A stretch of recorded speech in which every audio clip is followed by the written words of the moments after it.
Latter-day Contemplation is a podcast hosted by two Latter-day Saints who have found great value in experiencing God through walking a path of contemplation. The views expressed herein are our own.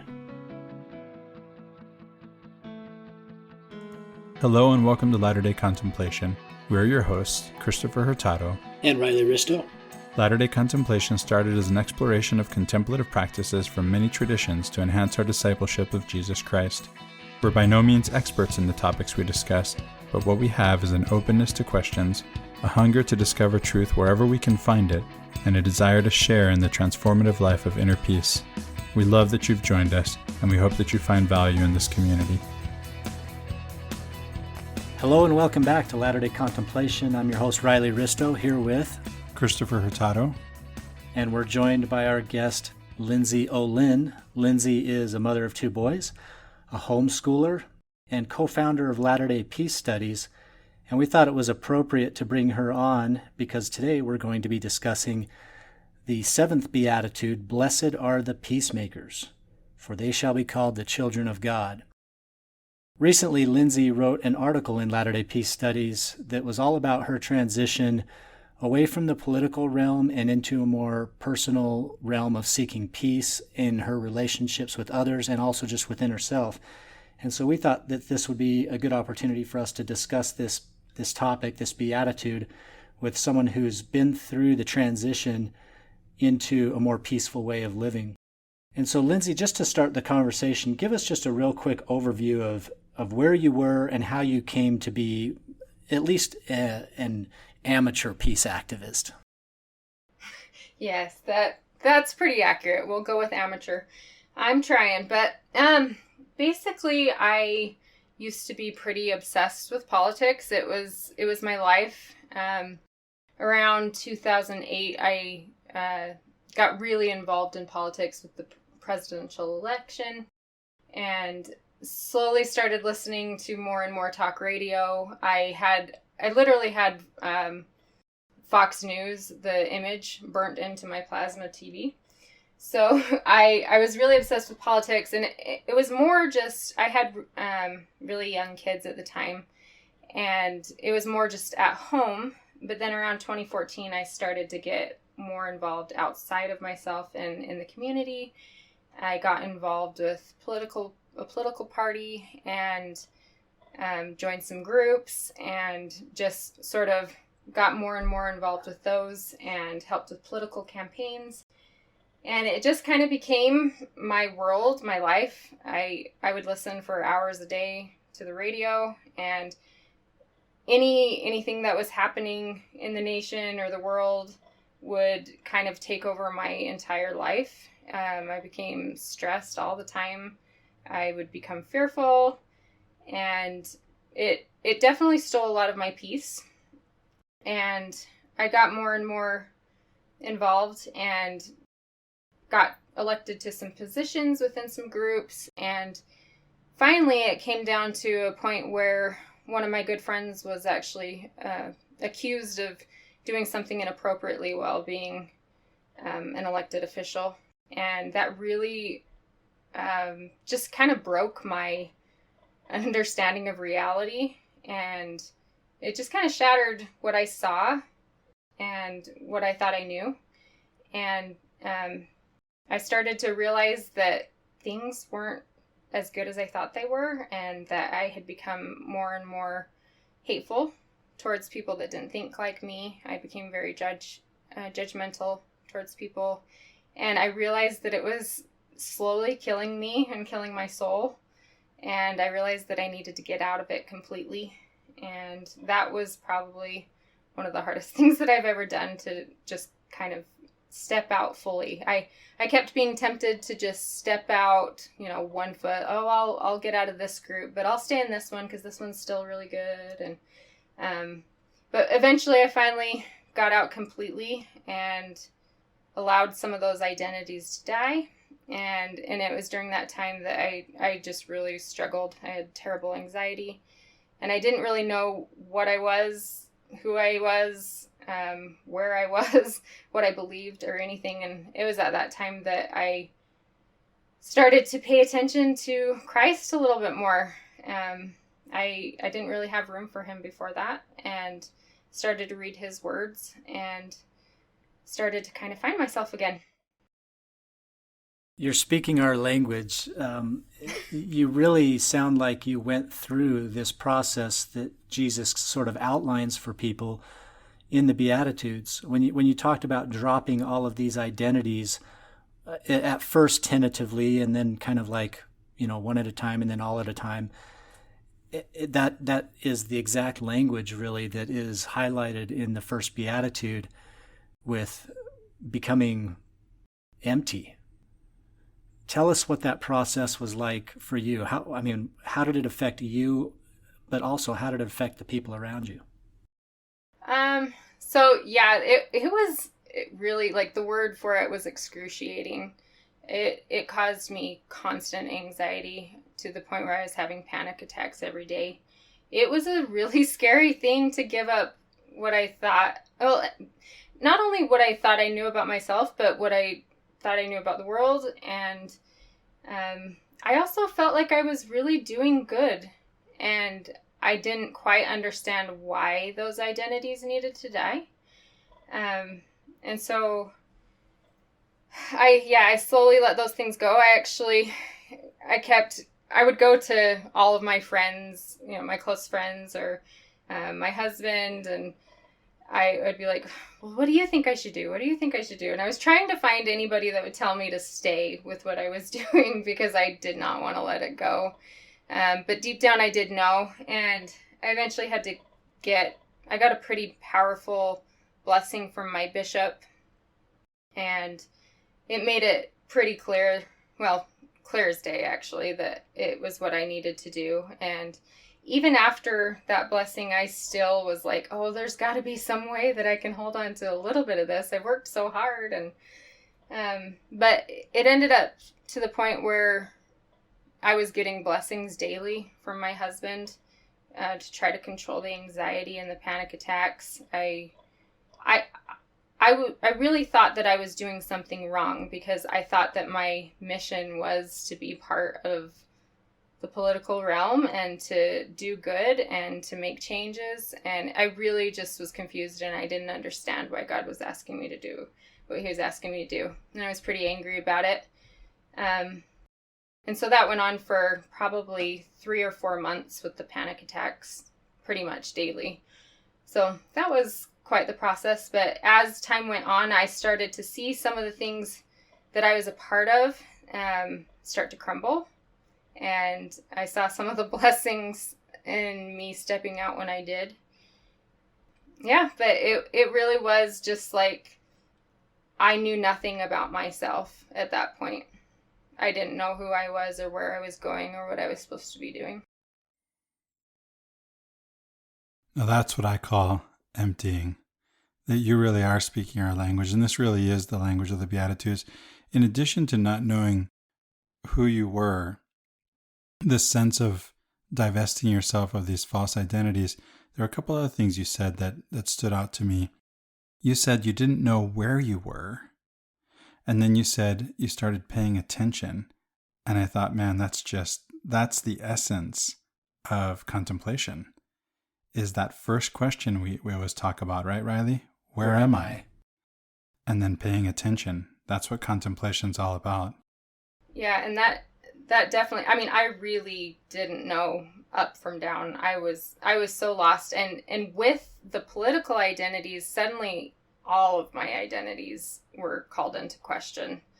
And, I, like you said, I homeschool. I was like, well, should I continue to be doing that? What is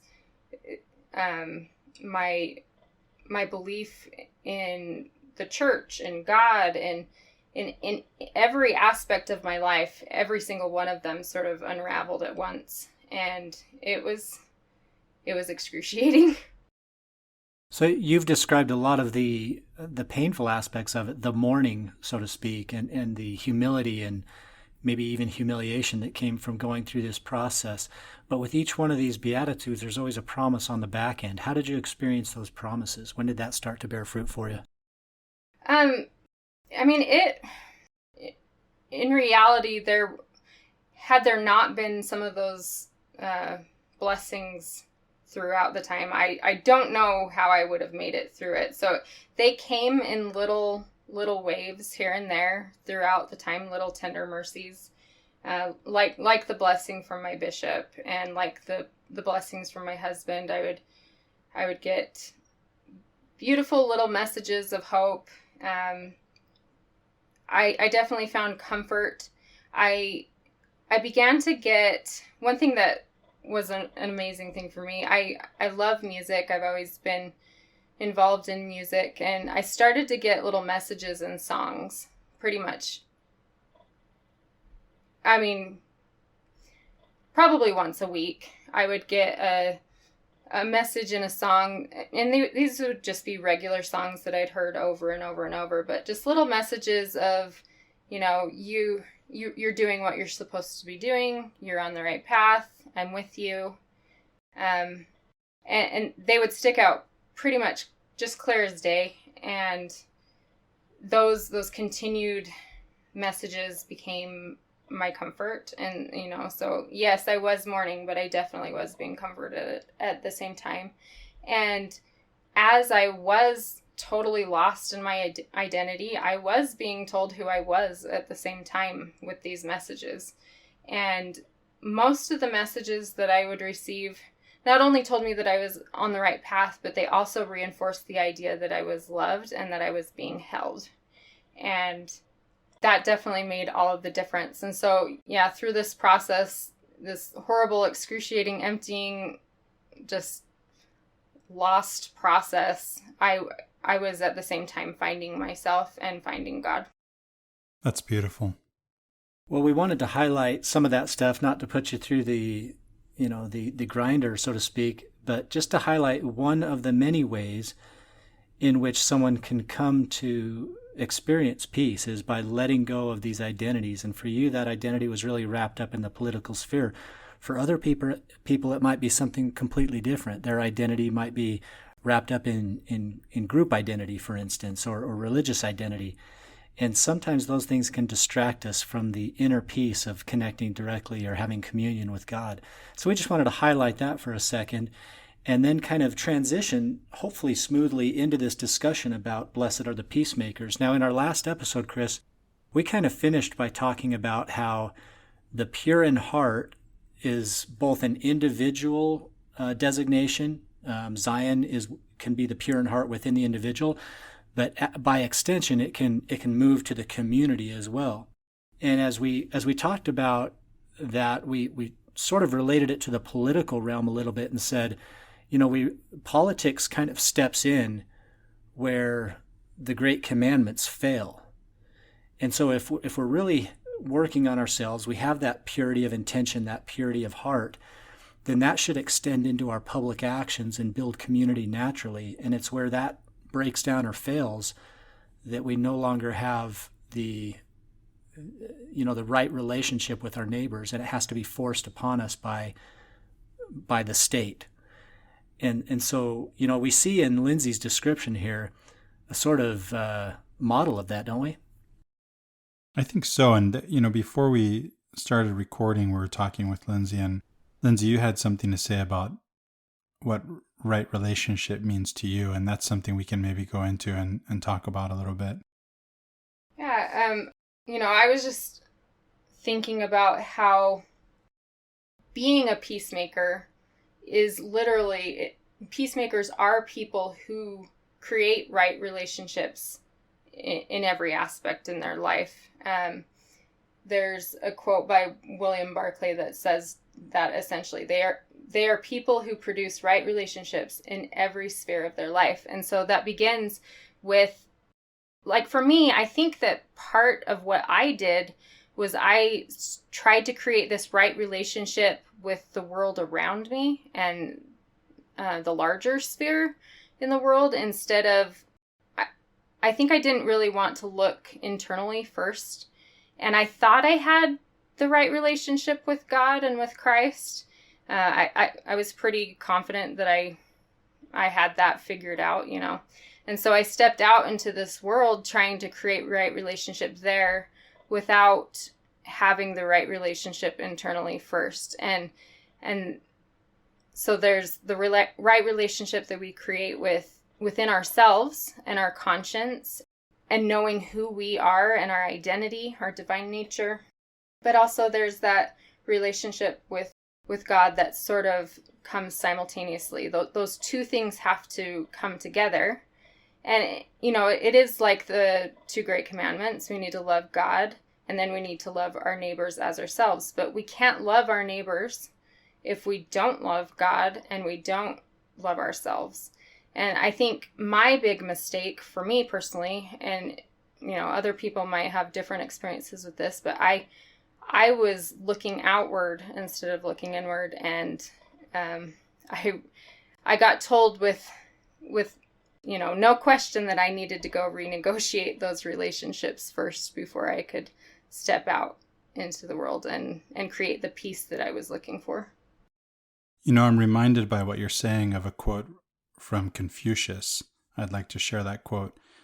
Confucius says, "To put the world in order, we must first put the nation in order. To put the nation in order, we must first put the family in order.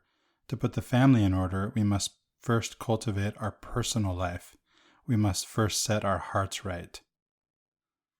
It's a concept that, Jordan Peterson, whom we reference every once in a while, talks about all the time. There's a lot of idealists that want to go out and change the world, and yet they can't make their bed or clean their room before they leave the home in the morning, or they can't keep a job, or, keep their grades consistent at school. It's the little acts of individual righteousness or right relationship that really determine whether we can set the same right relationship with our neighbors and, by extension, the whole community.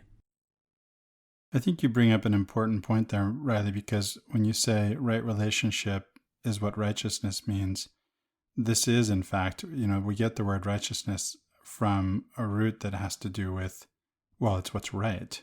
And what's right is to be in proper order, right? Things to be in their proper place. As we talked about justice. Justice is a big part of this conversation. Having those right relationships means having justice. And I think about the project of the Roman Empire of bringing peace, so-called the Pax Romana, the Roman peace through victory, as opposed to the Jewish peasant from Nazareth who brings this project of peace through justice. And by that, what is meant is by having right relationships, right? The right relationship with oneself and with God and with one's family members and with one's expanding outward in these Hieroclean circles that the Stoics, that Hierocles spoke of, and which is saying the same thing Confucius was saying, right? This idea that there are these expanding spheres of influence. And so if we're focused on the political way out there at the level of the state capital or Washington or the United Nations, maybe we're putting the cart before the horse. Well, and I really think the whole concept of atonement can be summed up in the word itself, and maybe this gets overused and becomes a little bit cliche, but the at-oneing process is a process of reconciliation, of man with himself, of man with God, of man with man. And that's really what the atonement is about, is the justice and reconciliation that comes from building a right relationship. And the best place to start is within. I like that. And that reminds me, just of the Beatitudes in general. In order to create that right relationship with God and with ourselves, we have to be poor in spirit first. We have to be meek. We have to be willing to look at those dark places that we don't want to look at, and be willing to actually do the work to sort of integrate those things with us and work on the things that we really need to work on before we can progress outward and upward along the steps of the Beatitudes. Another thing that comes to mind is how similar even the ideas of Alcoholics Anonymous, the 12 steps, those steps are the same thing. You have to recognize, it's this pattern of recognizing the internal things before we can move outward. And those internal things both include ourselves and God. Yeah, the 12-step program is based on the Beatitudes, as I recall. I seem to remember that's true. Can you confirm that, Riley? Do you know? I'm not sure. I've read through the 12 steps, but I've never really thought through it enough to try to relate it to the Beatitudes. That'd be an interesting exercise, I think. That might be an interesting episode, too. Yeah. I've been reading a book. I'm really into the 12 steps. I find a lot of good there, and it puts the Beatitudes in sort of a practical way for just the average person. But I've been reading a book by Thomas Keating. Well, it's actually an interview with him, and they've just kind of transcribed it. But according to the book, they basically said that they're not sure whether Bill Wilson actually knew what he was writing when he wrote it, but that they agree that it aligns perfectly with the Beatitudes. I think it was from via, maybe not from Keating, but via one of his associates that I got the idea, because I remember now I read Breathing Underwater, Spirituality in the 12 Steps by Richard Rohr. And so even if the creator didn't intend that, Richard Rohr was able to map the 12 steps to the Beatitudes. That would be an interesting episode. Yeah, that Breathing Underwater is a great book. I liked that one. Lindsey, as you started talking about how the Beatitudes lead us into this idea of wanting to establish right relationships, I was drawn to the fourth Beatitude that is hungering and thirsting after righteousness. I think that's fourth or fifth. Hungering and thirsting after righteousness. If you took out righteousness and replaced it with right relationships, which is pretty much the same meaning, that would have a unique feel to it, especially because the preceding steps indicate that you first have to sort of cleanse yourself of the poisonous identities that are filling your vessel. And once that vessel is empty, then all of a sudden you're hungry and you're thirsty again. Absolutely. And, and the ego has less control over you and your actions and the way that you work with other people. You're working more out of that true self-identity rather than the false self. Can you define true and false self for us, Lindsey, for our listeners? I'll do my best. I can do I'm not the expert, but my understanding is that true self is basically our divine nature. It's who God created us to be. It is being at one with God. It's who we were before we put on all of the false identities or became part of all these different groups or whatever we choose to see ourselves as. When we're not seeing us the way that God sees us, we aren't seeing our true self.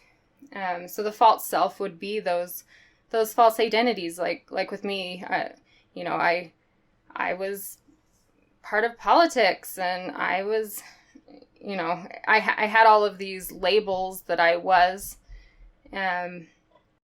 Even things, just anything that isn't in total alignment with being at one with God and what He designed you to be. That's my understanding. Yeah, the only thing I'd add to that, Lindsey, is just this idea that there can be, there's a usefulness to some of the false identities. We actually give them to our children, right? Your parents gave you false identities. You're an American, you're a Latter-day Saint, you're all these identities that really aren't about your right relationship with God necessarily. Not even the Latter-day Saint one, really. The point of religion is to order your soul and to order a community. So it's really about that order, which is a right relationship with yourself, with God, with your community. And so, but they can be so useful that when we're children, the question is, do they really serve us later on? And can we come to understand them as false identities in some sense, no matter how useful they are, to realize that their usefulness only goes so far, and then they're not useful anymore. Yeah, they can definitely help to shape us and maybe give us some order to the universe that's so chaotic. But But yeah, definitely, like if we hold, these identities can become extremely harmful to us when we hold on to them past the point of their usefulness. And most of these identities, we're not taking them with us when we go. They stay here. Yeah, to point out what the church actually does is teach us the idea that we're children of God. That's the true identity, I think, is the relationship between us and between God. And anything, beyond that can be helpful in terms of whatever your calling is, whatever your relationship with other members of your community, within the church. And yet those only go so far in their usefulness. Ultimately, it's about our relationship with ultimate reality, our relationship with the divine. And I think that, I've been a young women's leader for a few years, and I think that it's become so apparent to me how important that identity is and how important it is that we understand that first before we place all of these other things telling us what we should and shouldn't do. We need to have that understanding. So, I mean, there's no mistake that I am a child of God is that we sing that so often, and that is really, what is sort of pushed on our children, because we hope that they internalize that. And when you don't have that when you haven't internalized that understanding that that's who you actually are at the very core, and that God loves you and is holding you and maintaining you, no matter what, a lot of the teachings that get added on afterward can really become skewed and unhelpful if you don't have that established foundation and identity. Can we relate that maybe to I'm thinking of a business book. I think it's a business book. Start with why. It's this idea of starting with why. Simon other Sinek. things, right? The other things that we might add on are really only truly helpful and fully helpful if we start with the right why, and that's that relationship with God, right? Yeah. Yeah, I like that you bring that up, because so often the pattern of the world, and we're included in that, is to not take the first things first, but we layer the identity, starting sometimes with the least important, until we get to the end, which we think is we've progressed. Well, actually, we've regressed, because we've started with the least important. And it's interesting that I always like to try to connect the Beatitude state of being, in this case, peacemaker, with the blessing that attends it, which in this case is being called children of God. Why is that connection so important? And I think you've highlighted that our first and most important identity should be child of God. And when we recognize it as such, and we act in that mode of being, of understanding, that puts us at peace, at least individually within, if not completely with our brothers and sisters externally as well. So I'm reminded of a quote from Ezra Taft Benson in connection with this conversation, because he says, "The Lord works from the inside out. The world works from the outside in. The world would take people out of the slums. Christ takes the slums out of people, and then they take themselves out of the slums. The world would mold men by changing their environment. Christ changes men who then change their environment. The world would shape human behavior, but Christ can change human nature." And I think that's what you're talking about, Riley. Yeah, by allowing Christ into your life, the recognition that you're a child of God just like He is, as brothers and sisters in Christ, puts priorities in the right order, puts identities in the right order, so that we can then act upon our true nature, our true self, within the world in a peaceful way. Yeah, not only that, but this idea of working from putting on these identities, working our way into the center where you're a child of God, instead of starting from there and then adding the others on top of that, right? That you were talking about how we do it backwards. It seems like we're working from the outside in. That's the way of the world, rather than inside out. And I think that one of the I mean, it's so essential that the first Beatitude is blessed are the poor in spirit, because it's in those moments that we see that we are blessed and God loves us when we are at our worst. And we realize that he has this love for us in the way that we are. And then we're able to then take that and say, wow, if he feels this way about me and how I am in this awful moment and this awful state that I'm in now, I'm now able to extend that same opportunity and that same grace to those around me. I can say, oh, he must not just be me that he loves, but he loves everybody this way. And that helps us to be able to recognize that they are children of God as well.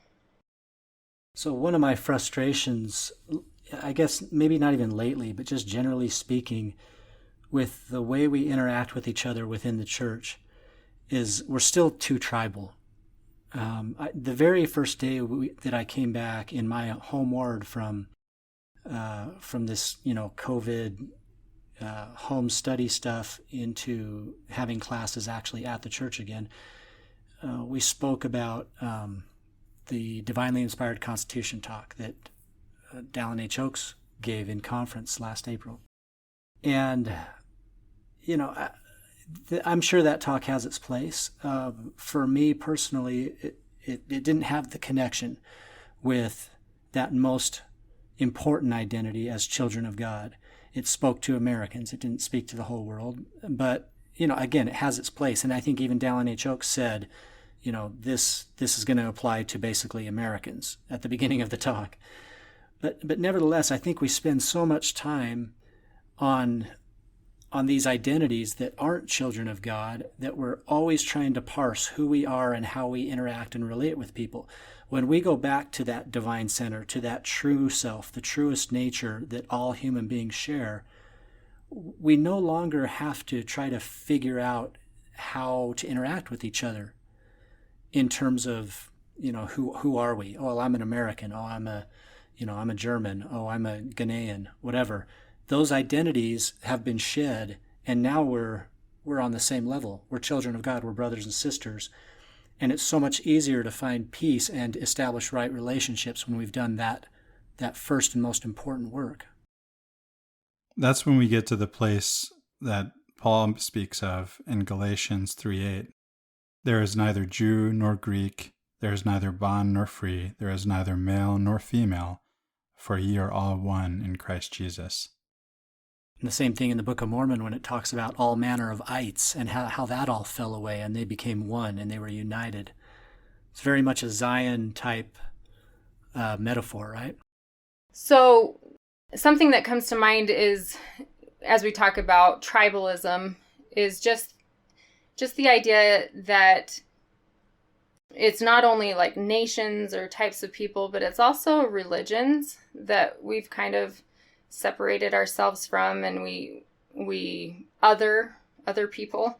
But through my experience, when I really just didn't know who I was or what I was doing, I felt like I received the go-ahead to just start searching and learning about all the good that the world had to offer.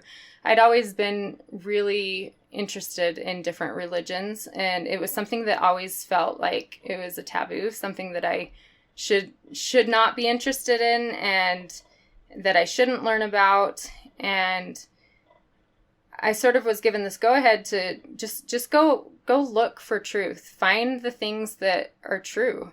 And through that experience, I started reading different religious theologians and philosophers and all of these different ideas. And I began to see and hear different languages that also spoke to the things that I already knew. And I began to see how similar these other ideas were to my own, and began to learn things that for some reason I wasn't able to learn in our own church. Something about the language just didn't seem to click with me, but I was able to find these truths and these beautiful things from other religions and other tribes, so to say. And I'm just grateful when those barriers begin to come down and we can start to see the goodness in other people. And I was so thankful that I was able to learn from all of these wonderful people that helped to strengthen my own faith in Christ and my own connection in a way that I needed, that I wasn't finding in my own group. And that's such an important part of peacemaking. And it's a perennial topic here on the podcast, pun fully intended. It reminds me of a quote from Brigham Young who said, "I want to say to my friends that we believe in all good. If you can find a truth in heaven, earth, or hell, it belongs to our doctrine. We believe it. It is ours. We claim it." And another iteration of the same sentiment, and one of my favorite iterations, comes from the Prophet Muhammad, who said, "Wisdom is the lost property of the believer. Wherever he finds it, he is most deserving of it." I think where religion can be helpful, and maybe we pointed this out before, and it's an idea that's explored by Patrick Mason at length in his new book, Restoration, and that is that, there are particular, I guess you could call them patches of the vineyard, where each tribe can do good, where each one of them can really kind of do their particular work that's unique to them, and that they have their own unique gifts. And I think he points out 4 or 5 of the ways that Latter-day Saints can contribute in our own unique way to the greater kingdom of God, and do so kind of by our doctrine, by our theology. One of the things that we talk about in our theology that we have that many other Christian faiths don't really talk about or acknowledge or maybe believe exist is this idea that there's a heavenly mother as well. That's a unique aspect to our theology that we can contribute to the greater cause of Christ.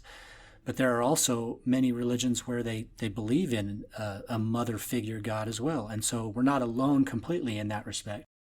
Another idea might be this idea of salvation for the dead, where we do temple ordinances on behalf of our deceased ancestors. That's something that's also somewhat unique to our faith, our sect. And so those are all, I guess, positive ways that we can interact with our religion and use it as a tool to kind of raise the level of consciousness, awareness, or even brotherhood amongst all of the human family. But when those things get in the way of establishing good, right, peaceful relationships with our brothers and sisters of other quote-unquote tribes or faiths, then that's when we've lost the plot, right? Yeah, you remind me of because what we're talking about here is this idea of holy envy, right? That you can, well, there are a couple of things, right? I think, Lindsey, you're referring to this idea of just hearing a truth that maybe is even something that you've been taught within your own tradition, but just hearing expressed in a different way such that it then clicks for you. Am I right? Is that one aspect of it? Yes, absolutely. Just a different way of speaking in a different language.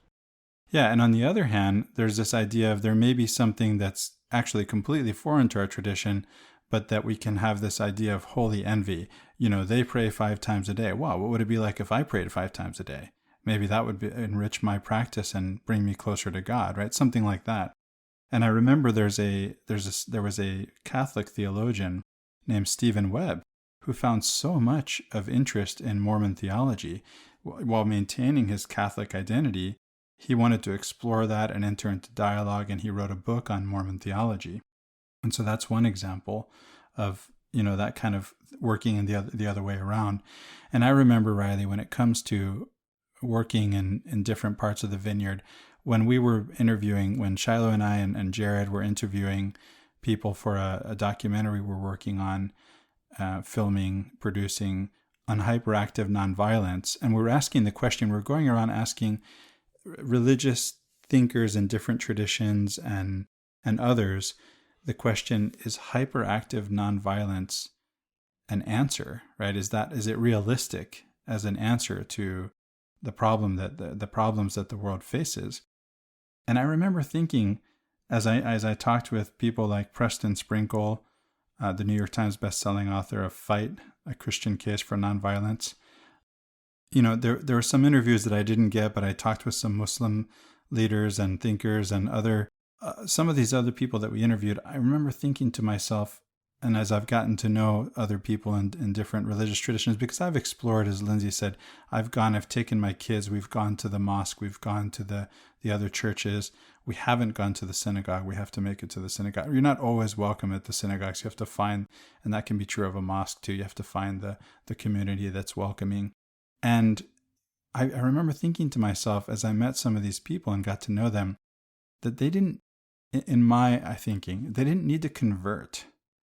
That the world would be better off if they didn't convert, especially when it comes to peacemaking. When I think about a religious leader like Sheikh Hamza Yusuf, who's the president, one of the co-founders of Zaytuna College, the first accredited Muslim institution of higher learning in America, and the work that he's doing, not only as an educator, but as a peacemaker, and the understanding that he's communicating about his own tradition to those who don't understand it in a peaceful way. How would it help the world? How would it help the Muslim community? How would it help the world if he would convert to Mormonism? I just don't see that, right? So if you think everybody's going to follow him, that's not realistic, right? And so if I'm God, and of course I'm not God, but and then again I am, right? Because as Jesus said, the Father and I are one, and he asks us, be ye therefore perfect, and I am made in the image of God. And let's remember that, right? That we may not be fully aware and know who we are, and thus, behave as though we were. But metaphysically, the reality is we are in the image of God, at least. Then, I'm okay with these different thinkers and these different actors thinking and acting and writing and speaking in their own sphere in those different parts of the vineyard. And I know that, as Rumi says, that there are as many paths to God as there are people on earth. And so I trust and I have faith that God's plan will work just the way it's working. It is working. It's a beautiful thing. So, Lindsey, you spoke earlier about how sometimes when you divorce yourself from the tribal realm, whatever that may be, if it's politics or whatever, that there's this idea, maybe outside yourself or maybe even within yourself, that you're not effective. How have you been able to try to be effective as a peacemaker or just as an influence for good in general in the world outside of that very, active and open political realm? I just want to ask the same question in other words, and maybe this is helpful. I hope it is. Are you doing anything, Lindsey? Because isn't this the question? Have you gotten this question? And you thought so too, right? You thought, I'm actually doing something. I'm doing good in the world. And now do people ask you this question? Well, what are you actually doing? So, yeah, it's kind of, I had some reactions to my article and just to me stepping away from politics. People have tried to pull me back in frequently, and they bring up a lot of times all of the terrible things going on, that they need good people to help and do all of these causes. And I'm not saying that they're not good causes, but for me, being a peacemaker being an active term, is right now, at least, is working on my inner relationship with myself, and with God and with Jesus Christ. There's a lot of work for me to do internally. That doesn't mean that I'm hiding away and I'm not doing any good in the world. I still serve in the church, and I serve my neighbors, and I take care of my children, and I'm doing these small and simple things that I hope are helping. But what I can see is that the more that I work on the things within myself that need working on, I can see that I do a better job at the things that I do participate in. And I'm able to influence people in a way that I never have before. Not that my goal is to influence people, but help people.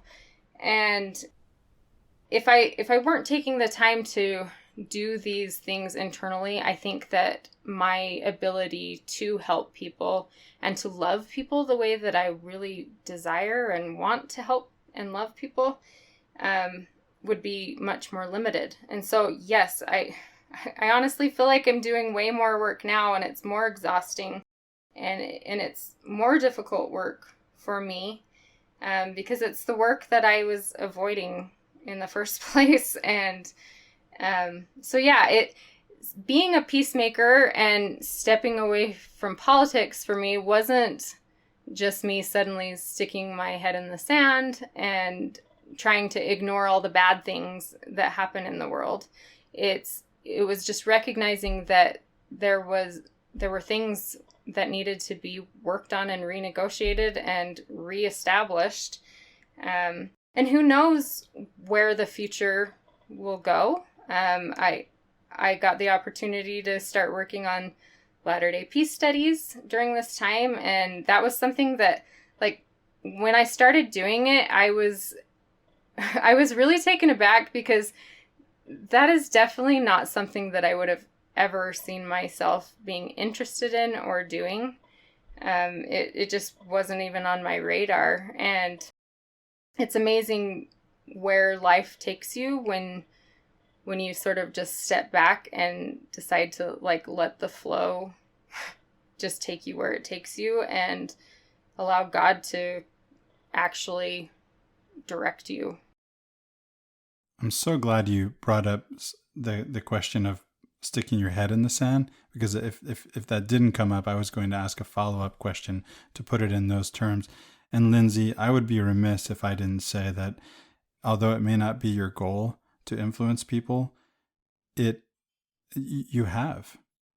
influenced me, and you're behind this movement, this Latter-day Peace Studies movement that has brought about this podcast that I've been invited to co-host with Riley. And I can tell you, we get so many comments.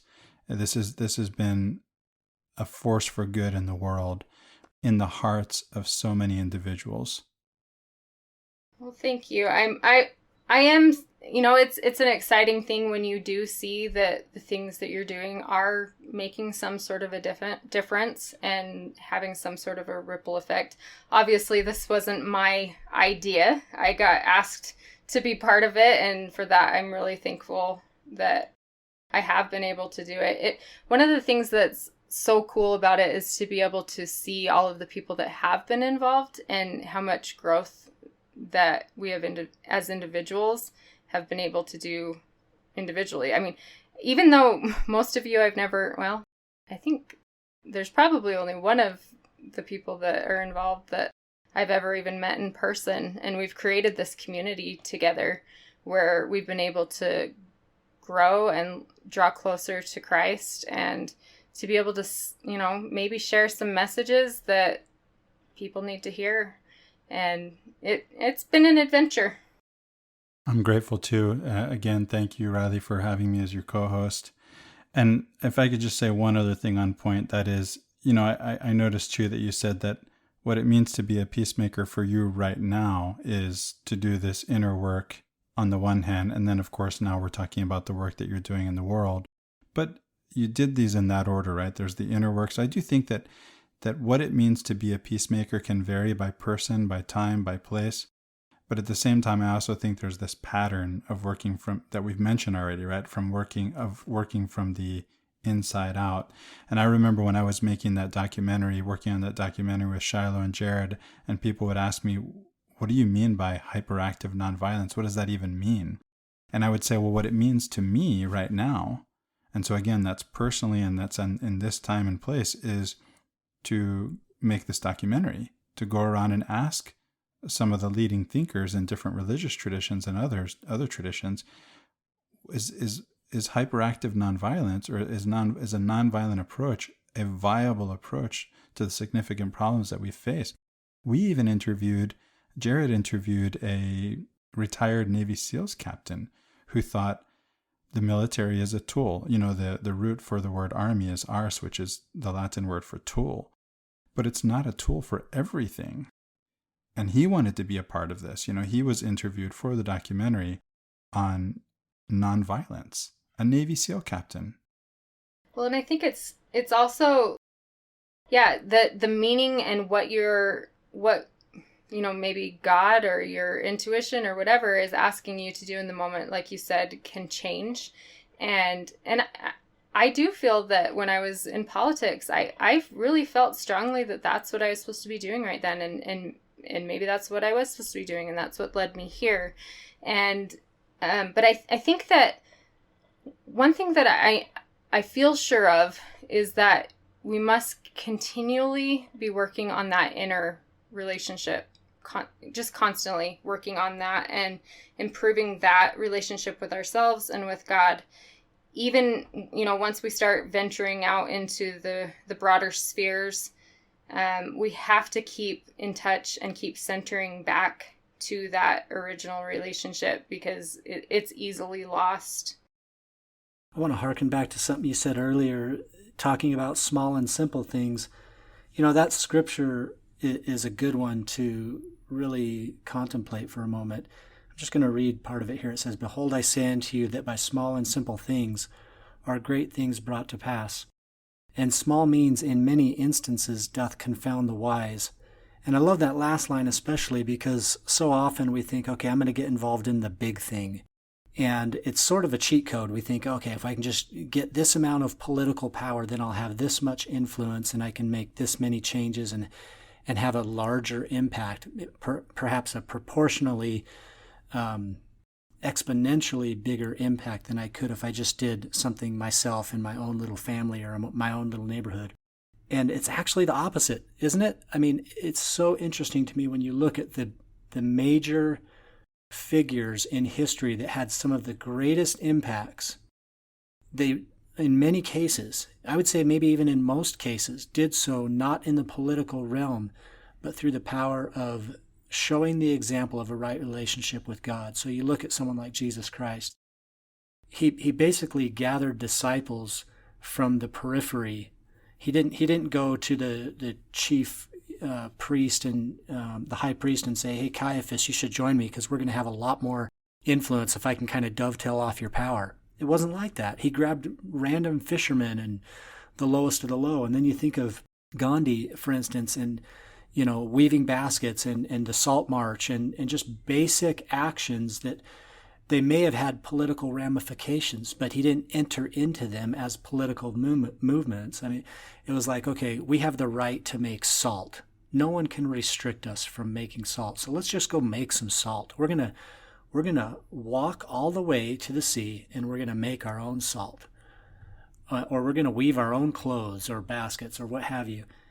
And it was just in the simple actions of nonviolent but active nonviolent movements that great change came about. And he forced the British Empire basically out of India. And then you look at Martin Luther King and what started as words that resonated with people, and then it grew into a movement. And you can take example after example after example of small and simple things leading to great things coming to pass. And it just confounds people who think they've got it figured out because they think there's the right way to do it, the way of coercion, when in reality, the most effective way, and it's not easier, but it's certainly more effective, is persuasion. Riley, what you described was exactly a trap that I feel like I fell into, was thinking that, the more people I was connected to, or the groups that I got involved with, or the big projects and the campaigns, and the more that I could be involved in and, running for positions and moving up that hierarchy or that ladder, and thinking that, then I would be able to make more of an impact. And, what I eventually finally saw was how it never ended. There was always more that you could do. There was always some higher position you could get to, some other person that you needed to connect with, or and it really became all-consuming and empty. It didn't fill you, like the living water, hungering and thirsting after righteousness. I wasn't being filled by it, and it also wasn't really doing what I thought it was going to do by being part of that. Do you think there's a point at which the quest for influence becomes the end in itself?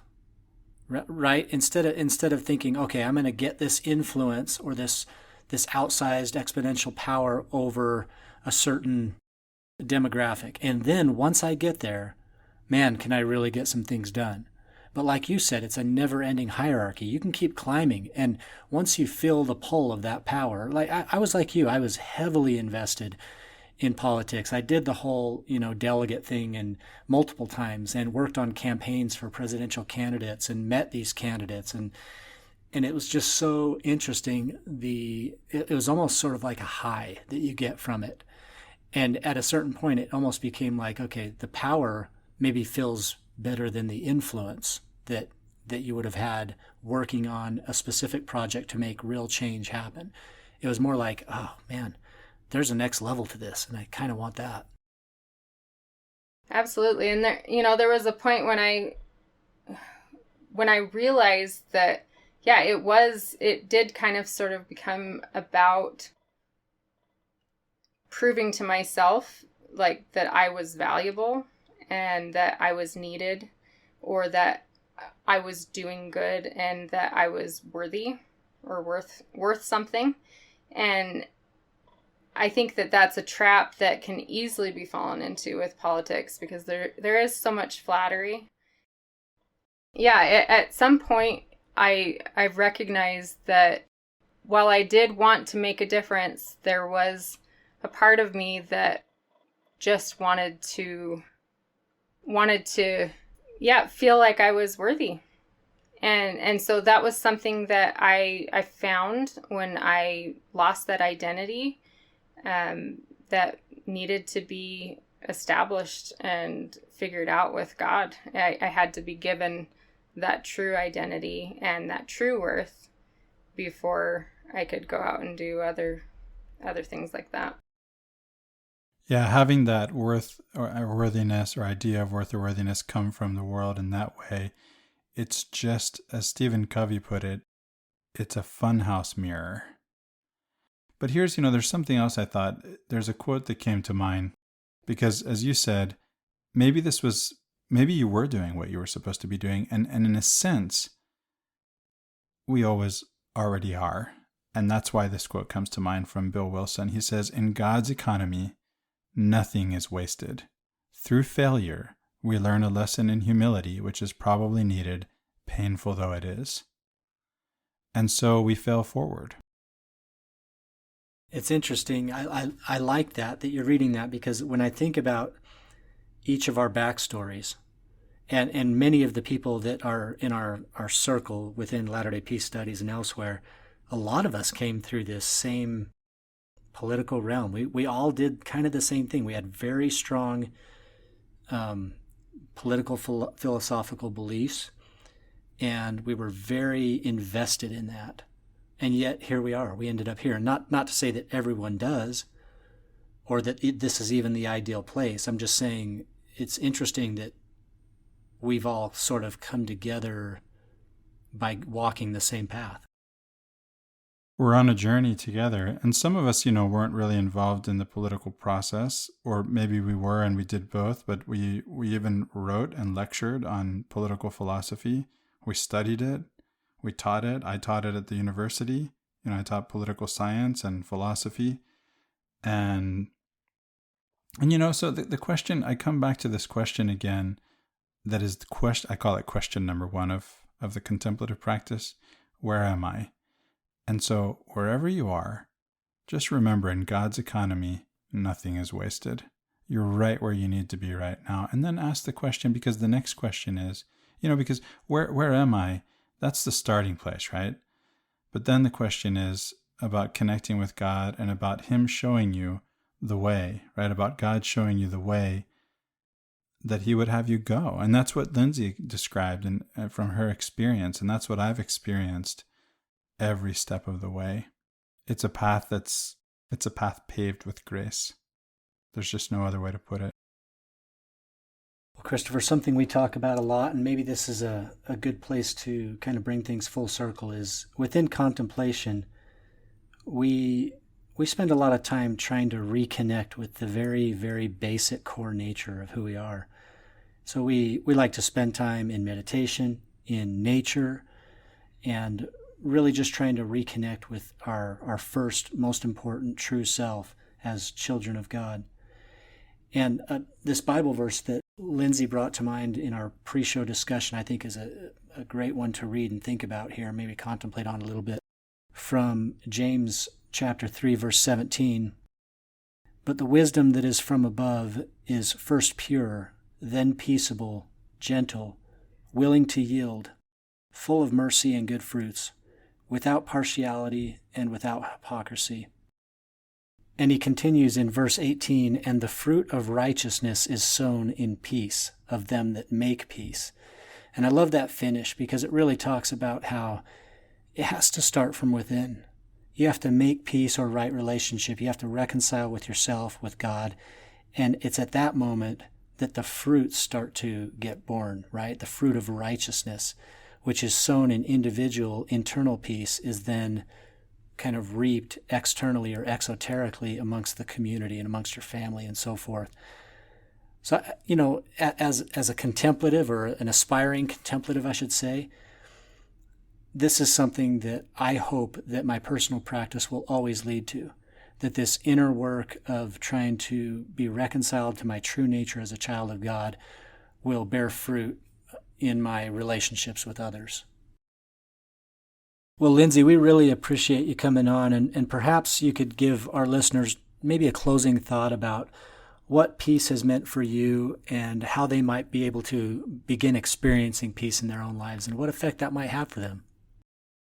One thing that has kind of been on my mind lately is just, I married a very peaceful person. He's always just been very peaceful, and I have not been so peaceful. And I've always kind of wondered where that came from and how he was able to, he easily can bear insults. He doesn't get offended by things easily. Life for him goes so much more smoothly than it does for me, because he's just able to see reality and see a bigger picture. And I've always kind of just wondered, like, how does he do that? And I've just admired him so much. And last year, when I was making some memes for the Peace Studies page, I came across this quote by Maha Ghosananda, and I hope I said that right. But he says that when you make peace with yourself, you make peace with the world. And, when I read that, I recognized my husband in that quote, and he's at peace with himself. He's not only at peace with himself, but he's at peace with God. And so the things that happen in his life and the things that don't go right, and when things get hard for him, he's able to deal with those things in such a graceful way because of that inner peace that he's able to find. And it's something that I'm definitely not there yet, and I work on it every day.